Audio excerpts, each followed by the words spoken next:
ರಾಜ್ಯದ ಎಲ್ಲಾ ಕಡೆ ಪ್ರತಿಭಟನೆ ನಡೆದಿದೆ. ಅದರಂತೆ ಮಂಗಳೂರಿನಲ್ಲಿ 150 ಜನ ಮಾತ್ರ ಪ್ರತಿಭಟನೆ ಮಾಡಿದ್ರು.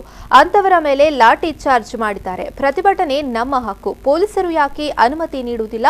ಅಲ್ಲಿದ್ದ ಸಾಮಾನ್ಯ ಜನರಿಗೂ ಲಾಠಿ ಚಾರ್ಜ್ ಮಾಡಿ ದೌರ್ಜನ್ಯ ಮಾಡಿದ್ದಾರೆ ಎಂದು ಎಸ್ಡಿಪಿಐ ರಾಜ್ಯಾಧ್ಯಕ್ಷ ಇಲ್ಯಾಸ್ತುಂಬೆ ಆರೋಪಿಸಿದ್ರು.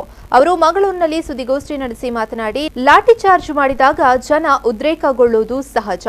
ಪತ್ರಕರ್ತರ ಜೀವಕ್ಕೂ ಕೂಡ ಬೆಲೆ ನೀಡಿಲ್ಲ. ಆಸ್ಪತ್ರೆಯ ಒಳಗೆ ನುಗ್ಗಿ ಅಶ್ರುವಾಯು ಸಿಡಿಸಿ ದಾಖಲೆ ಬರೆದಿದ್ದಾರೆ. ರೋಗಿಗಳ ಮೇಲೆ ಲಾಠಿ ಪ್ರಹಾರ ಮಾಡಿದ್ದಾರೆ. ಹಿಂದೂ ಮುಸ್ಲಿಂ ಅಂತ ಯಾರು ನೋಡಬೇಡಿ. ನಾಳೆ ಮತ್ತೊಂದು ಸಮುದಾಯದ ಮೇಲೂ ದಾಳಿ ಆಗಬಹುದು. ಪೊಲೀಸರ ಉದ್ದೇಶ ಜನರನ್ನು ಸಾಯಿಸುವುದು ಮಾತ್ರವಾಗಿತ್ತು. ಪೊಲೀಸ್ ಅಧಿಕಾರಿಯ ಇಂತಹ ಮನೋಭಾವದಿಂದ ಈ ಸ್ಥಿತಿ ಆಗಿದೆ. ಶಾಂತರಾಮ್ ಹಾಗೂ ಕಮಿಷನರ್ ಮೇಲೆ ಕೊಲೆ ಕೇಸ್ ಹಾಕಬೇಕು ಎಂದು ಹೇಳಿದ್ರು. ಮಂಗಳೂರಲ್ಲಿ 150 ಜನ ಮಾತ್ರ ಪ್ರತಿಭಟನೆಗೆ ಬಂದಿದ್ದು, ಬಾಕಿ ಉಳಿದಂತ ಎಲ್ಲ ಜನ ಸಾಮಾನ್ಯವಾಗಿ ಜನಜೀವನದಲ್ಲಿ ಬರುವ ರೀತಿಯಲ್ಲಿ ಬಂದಿದ್ದಾರೆ.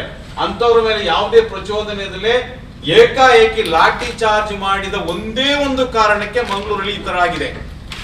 ಸಿಕ್ಕವನ ಮೇಲೆ ಹೊಡೆದರು. ಆಮೇಲೆ ರಾತ್ರಿ ಹೊತ್ತು ಅಲ್ಲಿ ಗಾಯಾಳವಾಗಿ ಬಿದ್ದಂತ ಜನರ ಮೇಲೆ ಪತ್ರಕರ್ತರು ಕೂಡ ಅವರ ಮೇಲೆ ಪತ್ರಕರ್ತರು ಐಡೆಂಟಿಟಿ ಕಾರ್ಡ್ ತೋರಿಸಿದ ನಂತರ ಕೂಡ ಹೊಡೆದಿದ್ದಾರೆ. ಆಸ್ಪತ್ರೆಗೆ ಹೋಗಿ ಯಾರಾದ್ರೂ ಅಶ್ವಾಯು ಸಿಡಿಸ್ತಾರ? ಆಮೇಲೆ ಆಸ್ಪತ್ರೆ ಒಳಗೆ ಹೋಗಿ ICU ನ ಬಾಗಿಲನ್ನು ತುಳಿತಾರೆ. ಒಬ್ಬನೇ ಅಲ್ಲ, ಇಬ್ರು, ಒಬ್ಬನಿಗೆ ತುಳಿಲಿಕ್ಕೆ ಆಗ್ಲಿಲ್ಲ, ಮತ್ತೊಬ್ಬ ಇನ್ನೊಂದು ಫೋರ್ಸ್ ನಲ್ಲಿ ತುಳಿತಾನೆ, ಇನ್ನೊಬ್ಬ ಅದಕ್ಕಿಂತ ಹೆಚ್ಚು ಫೋರ್ಸ್ ನಲ್ಲಿ ತುಳಿತಾನೆ. ತುಳಿದು ಬಾಗಿಲು ಓಪನ್ ಮಾಡಿ ಅಲ್ಲಿದ್ದ ವೈದ್ಯರ ಮೇಲೆ, ನರ್ಸ್ರ ಮೇಲೆ ಲಾಠಿ